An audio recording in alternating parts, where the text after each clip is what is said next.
Við bjóðum ykkur velkomin að skjánum. Við erum hér komin í stúdíóið fyrir þátt með Öryrkjaráðinu. Ég er með 2 viðmælendur á þessu sinni, Súsönnu Finnbogadóttur og Hildi Oddsdóttur, sem er ekki komin í stúdíóið en kemur eftir smástund. Þannig að mér langaði til þess að byrja því að spyrja þig aðeins, Súsanna, út í þú starfaði sem kennari, var það ekki, áður en að þú veiktist? Hvað segirðu? Nú datt hljóðið aðeins út? Já, þú starfaði sem kennari áður en að þú veiktist, var það ekki? Ég í rauninni starfaði aldrei sem kennari. Ég var í náminu og þar tekið verknám þar sem ég þarf að, kenna. Yeah. Og þar finn ég bara að ég hef bara enga orku og þetta bara gengur ekki. Ég kláraði samt námið og ég fer í rauninni á örorku á meðan ég í náminu. Af því að þá var ég búin að vera á endurhæfingu og námið var upphaflega hluti af endurhæfingu, bara til að koma mér af stað og í gang og svona. Ég var búin að búa í Danmörku í 4 ár og hafði verið bara mjög félagslega einangruð og þetta var bara svona til að koma mér af stað. Þá fékk ég að hafa námið inn í endurhæfingunni. En svo þegar reyndi á, þegar ég var í verknámi, var að kenna og svona, þá var það augljóst að ég hafði bara ekkert vinnuþreki og mjög verkju. Og og bara mjög þreytt og ég eiginlega svona skreið grátandi heim til mín í lok dags.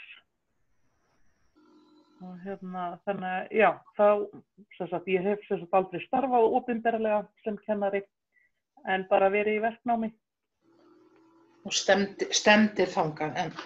En segðu mér eitt, þegar að þú ert svo komin á örorku, upplifirðu breytingu?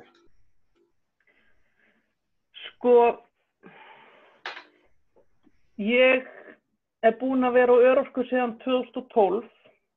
Þar áður var ég á endurhæfingarlífeyri og þar áður var ég búin að vera atvinnulaus í rauninni út í Danmörku í mörg ár og í barnseignarleyfi. Og eins og ég segi, 2012 þar að vera komin 8 ár síðan ég var á örorku og ég hef ekki ennþá getað sagt að ég er öryrki. Ég er á örorku og ég held mjög fast í það að ég hafi þessa menntun, en ég hef ekki ennþá getað sagt að ég sé öryrki, af því að það er bara, skömmin sem fylgir orðinu, er bara svo rosaleg. Að ég hef ekki ennþá fengið mig til að segja það, því ég kynni mig hvað gerirðu? Þá er ég bara heimavinnandi eða alveg börnin, en það er það fyrst starf svo sem. Þú ert svo langt frá því að vera einu þetta. Það er einhvern veginn, það er búið að taka orðið öryrki, sem er í rauninni nokkuð sniðugt íslenskt orð, því að það því öryrki er sá sem getur lítið unnið, það bara, segir sér sjálft í orðinu, en það er búið að taka þetta orð og gera það einhvern veginn að ómerking. Já, það er mjög skömmustulegt. Já. Og það er mjög neikvætt hlaðið. Já, það er mjög gildishlaðið. Já, og það er rosalega, og ég meira þess að sjálf, þegar ég var yngri, þá hélt ég að öryrkjar hefði það bara rosalega fínt heima á sér. Lifði bara, fengi bara borga fyrir að vera heima. Þetta hlyti nú að vera eitthvað bara djúsí. En eins og ég segi, það var þegar ég var ung, við skulum segja í kringum 20 eða svo. Þetta þroskast sem betur fyrir afmanni. Og svo þegar maður sjálfur komin í þessu stöðu, þá er þetta náttúrulega, allt annað en skemmtilegt. Já. Og ekkert sældarlíf heima við. Nei.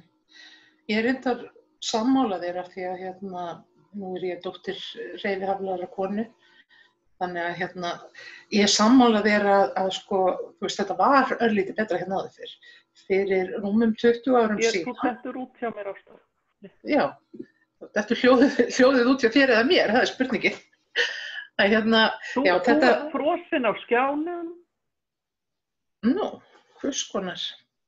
Já, en ég heyri ágætlega núna. Já, gott. Já, séði. Já, gott. Nei, ég sko veit að staðan var betri fyrir meirinn 20 árum síðan.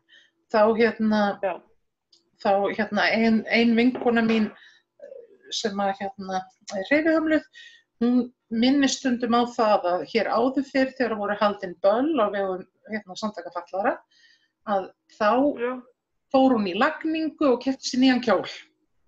Og það er eitthvað sem enginn á örorkulífeyri hefur efni á í dag. Þannig að það er orðin munur. Hljóðið er rosalega leiðilegt. Já, ég get nú lítið. Þú virðist alltaf þetta út hjá mér þegar þú ert að segja eitthvað merkilegt. Já, ok. En ég svo sem, þú veist, það er einmitt ekki eitthvað sem maður gerir, maður fer ekkert í lagningu og svona. Nei, akkurat. Ég er sem betur fer ekki svona high maintenance. Ég er ódýr í rekstri. Það er lífsnauðsynlegt að vera það fyrir öryrki. Það er lífsnauðsynlegt að vera það ef maður er öryrki.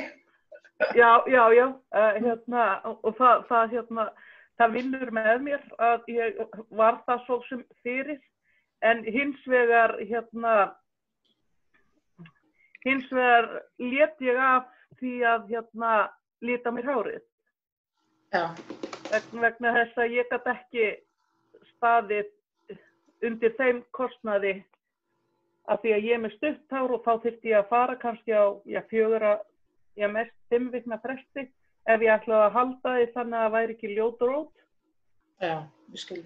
Þannig að það eru sko komin 5 ára eða meira síðan ég bara gafst upp á að reyna að halda hárin á mér einhvern veginn sætu. Já, ég ætla nú samt að segja Ég ætla nú samt að segja að mér finnst þú mjög fín.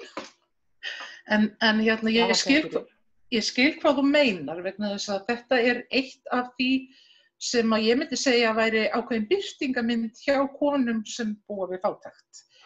Það er ekki götótt föt eða eitthvað þess áttar eins og þeir sem ekki þekkja til myndu halda, heldur er það einmitt að bara flestar konur í fátækt eru einmitt með sítt hár. Ef það er litað þá er það heimalitað og hárið er sítt vegna þess að þá ráða þeir við að klippa það sjálfar og sjá það. Eða bara henda því í taglega snúð og það sér enginn hvort það sé, þú veist, slitið eða ekki. Akkúrat. Þannig að það er ein af birtingarmyndum fátæktar og þá er aftur á móti hvað er það að gera fyrir sjálfstraustið? Það náttúrulega dregur mann mjög mikið niður. Já.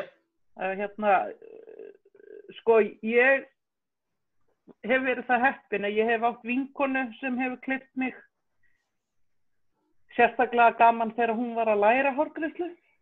Já. Það var mjög gaman hjá okkur að prófa. En hárið á mér til dæmis, það verður alveg rosalega asnalegt þegar það fer að verða svona meira, af því að það þarf að þynna það svo mikið. Já. Þannig að ég lofaði mér því fyrir nokkrum árum, sjálfsagt á svipuðum tíma og ég hætti að lita, að ég reyna að finna mér alltaf, þú veist, leyfa mér að fara í klippingu. Og þetta er náttúrulega rosalega sorglegt að segja þetta, ég þurfi að leyfa mér það. Af því að þetta á náttúrulega bara fyrir flesta er þetta bara ósköp eðlilegt að fara í klippingu og gera sér fínan, sko. Akkurat. En ég tók þá ákvörðun fyrir nokkrum árum að ég þyrfti bara að leyfa mér að fara í klippingu. Ég hlakka mjög mikið til að sjá hvernig hárið á mér verður eftir þetta. Samkomubann þegar allt opnar á ný. Já. En þetta er ein af sorglegum birtingarmyndum fátæktar og því miður þá eru margir öryrkjar að glíma við fátækt. En mér er reyndar svolítið illa við þetta orð öryrki vegna stigmans og sem það fylgir og skammarinnar. Þannig að og það er líka þessi einhvern veginn óljósi keimur að tala bótasvik sem að fylgir líka. Já. Þannig að ég þegar ég er að skrifa, þá er ég hætt að segja öryrkjar þennan hóp og segi bara fatlaðir og langveikir. Því að ef þú hugsar málið, hverjir eru það sem eru öryrkjar? Jú, það eru annars vegar fatlaðir og þeir sem eru að glíma við langvinna sjúkdóma. Þannig að mér finnst að þá gerur þetta svona myndrænna og augljósara hvaða hóp þú ert að tala. Já, þá tekum maður líka þetta fólk sem lífi bara sældarlífi heima hjá sér, nennir bara ekki að vinna. Þá er maður svolítið að taka það út fyrir svigan, sko. Já. Ef að þetta er almennt. En ég hef einmitt, eftir ég kynntist þér og þú fórst einmitt að tala langveika og fatlaða, þá hef ég svolítið tamið mér það ef ég er að deila fréttum fátækt eða af öryrkjum á Facebook hjá mér, þá reyni ég að temja mér það að ef ég skrifa eitthvað þá tala ég fatlaða og langveika. Ja. Þetta er svona mannesku gerir. Akkúrat. Fólk. Já. Og sama ger ég, ég reyna að forðast eins og ég get að nota orðið bætur. Já. Ég tala nú oft bara tekjurnar mínar og launin mín jafnvel. Já, ég tala lífeyri. Mér finnst það eða lífeyri. Mér finnst það einhvern veginn mun manneskulegra. Já. En það sem að mér finnst leið og maður er orðin öryrki, að þá er orðið erfitt að svara fólki sem spyr mann, já, og hvað gerir þú? Og þá það síðast sem þið langar til að segja ég er öryrki, af því að þá er náttúrulega, þú veist, það er svo margt sem maður fylgir því, þetta er skildislaðið orð, að fólk finnur alls konar leiðir til þess að fara í kringum það og nefna eitthvað annað, eins og þú segir, heima með börnin og fullt starf, alveg börnin. Já, og strax þarna ertu farin að draga ákveðnar línur og draga þig aðeins út úr og smám saman og þá verður þú svolítið félagslega einangraður. Þú ert náttúrulega ekki að mæta til vinnu daglega og hitta einhverja vinnufélaga, þannig að það er svo margt í þessu. Svo þegar það gerist eins og núna að það er ekki gert ráð fyrir fátækasta hópnum í COVID veirufaraldrinu sem er að gangi yfir núna. Hér á Íslandi var ekki gert ráð fyrir honum. Og ég spyr mig, hvað gerir þetta fyrir sjálfstraust þessa hóps? Sko, þetta er náttúrulega bara búið að vera í rauninni hræðilegt að upplifa það að það sé enga hjálp að fá. Að vita það að tekjurnar sem maður hefur haft og hafa kannski dugað naumlega, stundum ekki, að vita það að allt í einu er búið að loka öllum svona matarúthlutunum, maður getur ekkert leitað og það er börnin eru minna í skóla, þannig að þau eru meira heima, það fer meiri matur, hvort sem fólk trúir því eða ekki, þá borða krakkarnir meira þegar þau eru bara heima hjá sér. Og ekki bara það að þau borði meira af því að þau eru heima, heldur bara af því að þau borða meira, af því að þau hafa ekki eins mikið til stafni. Og það náttúrulega í rauninni auka kostnaður. Já, það er líka kvíðinn.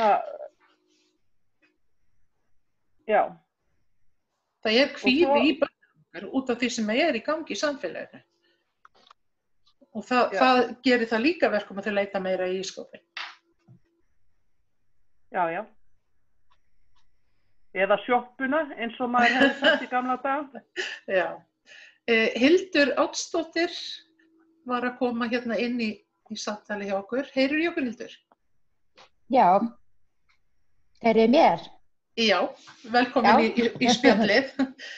Takk fyrir. Við vorum aðeins að fara yfir þetta að verða öryrki. Hvaða áhrif það hefur á mann?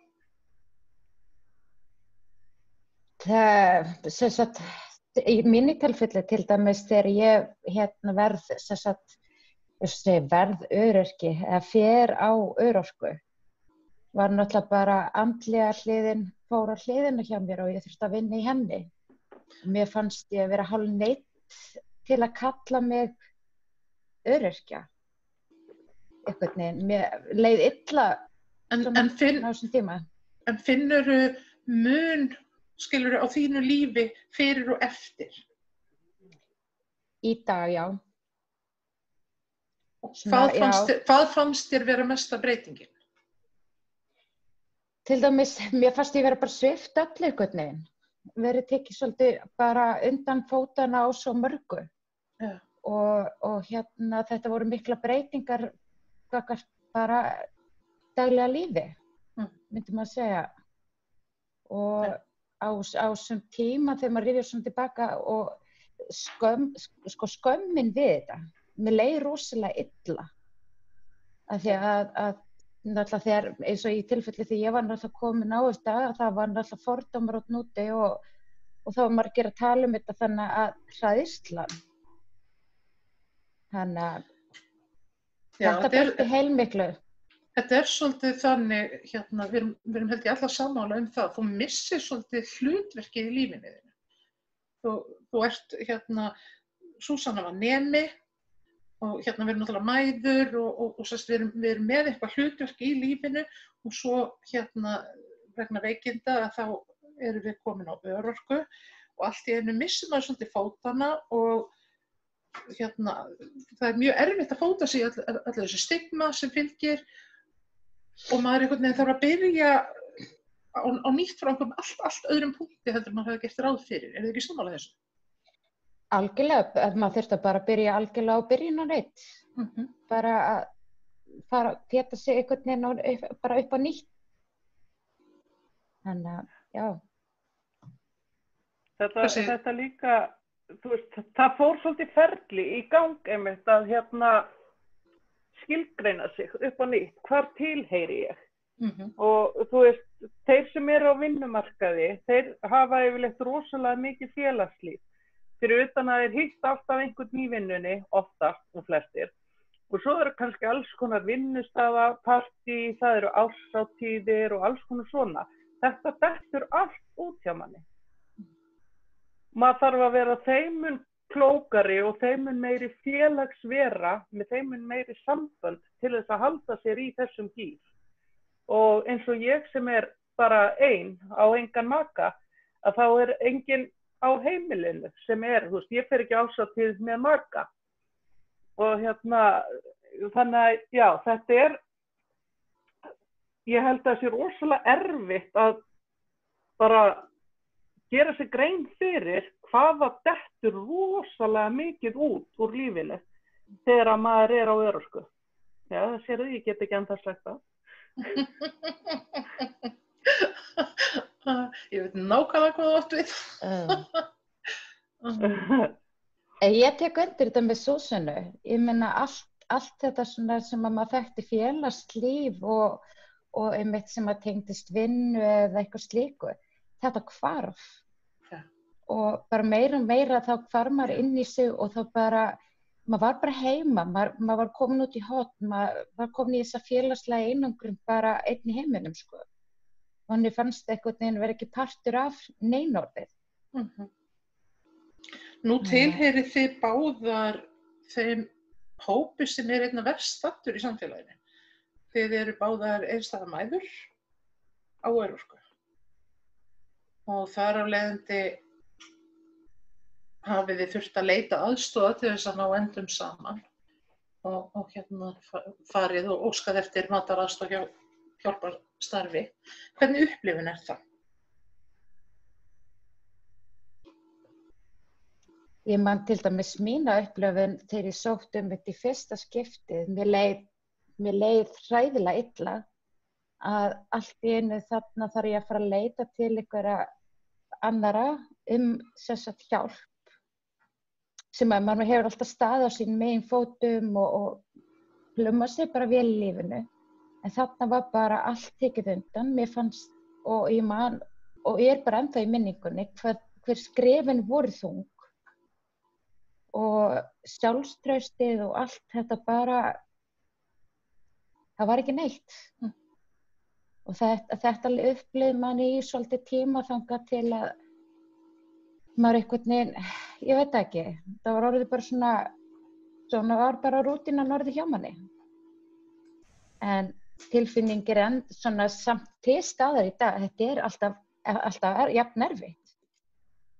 Þurfa að hlaupa og biðja hjálpina og get ekki einhvern veginn staðið á sínum megin fótum. Bara, verið með það sjálfstæði. En Hildur, segðu mér, nú ert þú búin að vera að vinna með PEP við að hjálpa öðrum. Já. Og þar með ertu komin meira úr hlutverki þiggjandans. Hvernig tilfinning það? Hún rosalega góð og ég mjög þakklát alltaf fyrir hverjum degi þessum samtökum að því þetta hefur hjálpað mér rosalega mikið bara að efla mann og taka þátt í bara líf og tilverunni, gefa manni tilgang. Og þannig að já, mér finnst þetta æðislegt. Þannig að þetta mjög valdeflandi. Já, ég verð alveg að játa það á þessum árum sem ég hef starfað með þér. Ég sé að þú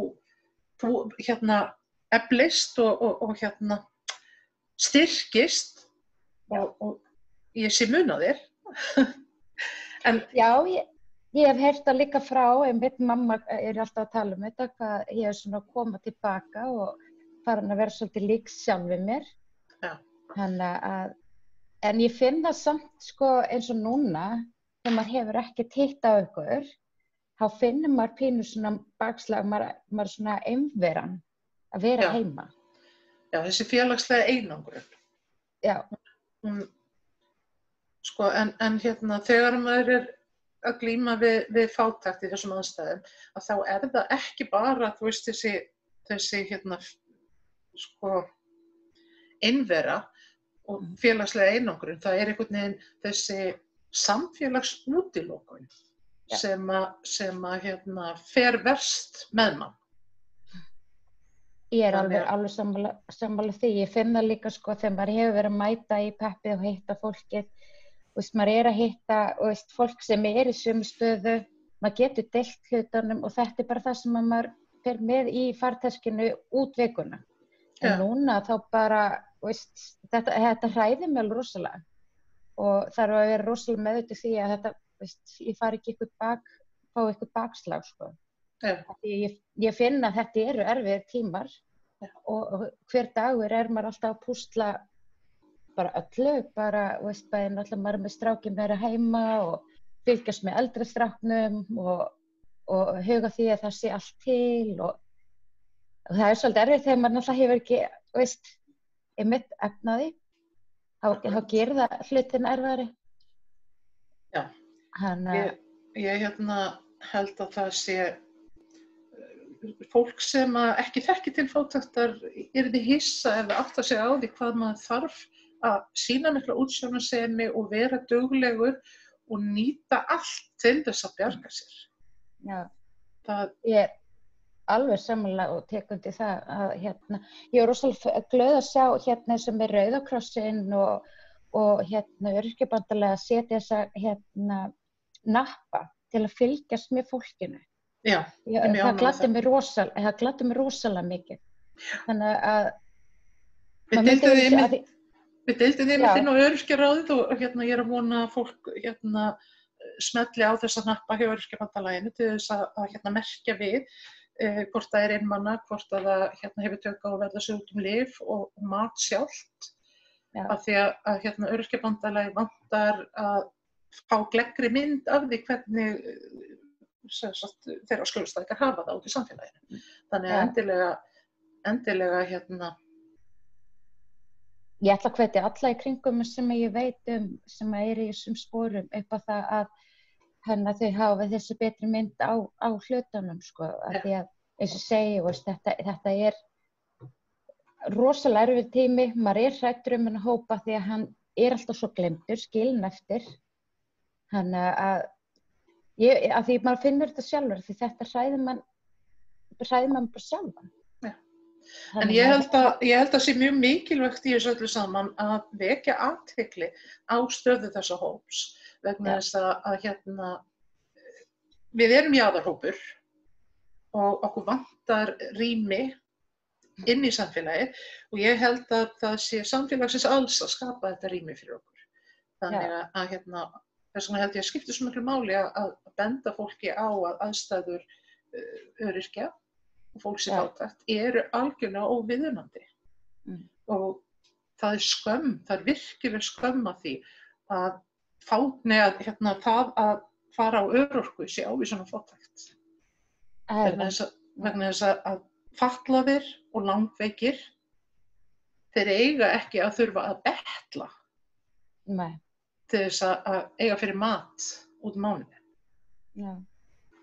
Ég alveg sammála því. Mér finnst þetta, eins og bara tilfinningunni mín, sem sagt á þessar 3. viku sem að gangi í gang, að vera að hlaupa og fylgjast með og hlaupa út í alla trussi til að ná í mat sem gefins.